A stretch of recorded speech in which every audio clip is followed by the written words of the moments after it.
Hello everyone and welcome to another episode of News in 2 Minutes, bringing you the news that you need to know every day. Let's begin.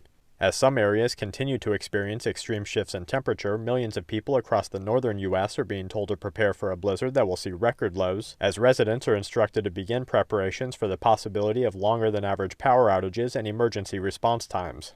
Agencies in Israel are reporting that an internal Palestinian Authority document has been leaked to the Israeli media, predicting that if peace talks brokered by the United States fail, a third Intifada or Palestinian uprising will occur and may shatter the prospect for peace in the region. Military analysts with ties to the Middle East report that the Israeli military may be gearing up for a renewed uprising in the region, as nations around Israel continue to experience growing unrest, and suggest that such a campaign could lead to a fire of discontent that could light tensions within the entire region ablaze. Conflicting reports in New Zealand's media detail an ongoing outbreak of the measles virus, with multiple agencies and health authorities stating that the viral outbreak is both contained and that more cases should be expected.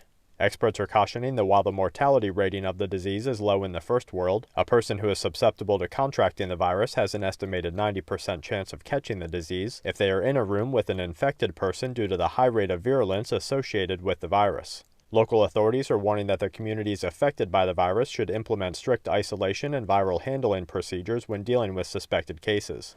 As Taiwan confirms its second case of H7N9, agencies are reporting that health authorities are monitoring up to 500 people that have had contact with the victim. Officials report that a number of the suspected contacts are already beginning to show signs of upper respiratory infections, and that they have been placed on strong antiviral medications, as experts warn that the likelihood of a regional outbreak is growing with each new case of the disease. The president of Turkey highlighted the growing seed of discontent around the world in a statement to the Turkish people, noting the visibility of unrest in the region, as he pleaded with the people of Turkey to respect the country's rule of law as citizens voiced their demand for the ruling government to step down. And to wrap things up, authorities fear that continued bombings in Lebanon may signal a growing trend of violence that extends outside the Syrian civil war. Officials in Malaysia began seizing Christian Bibles because they use the word Allah, as sectarian divides in the country intensify, and a 5.3 in the Philippines, followed by continued activity along the American side of the Ring of Fire, completes today's Quake Watch. And that's it for this episode of News in 2 Minutes. Check back tomorrow for more news that the aware need the most. This week's News in 2 Minutes is brought to you by the Full Spectrum Survival DVD series. Learn the skills needed to prepare for a disaster before it happens, support our production, and become a part of the campaign today.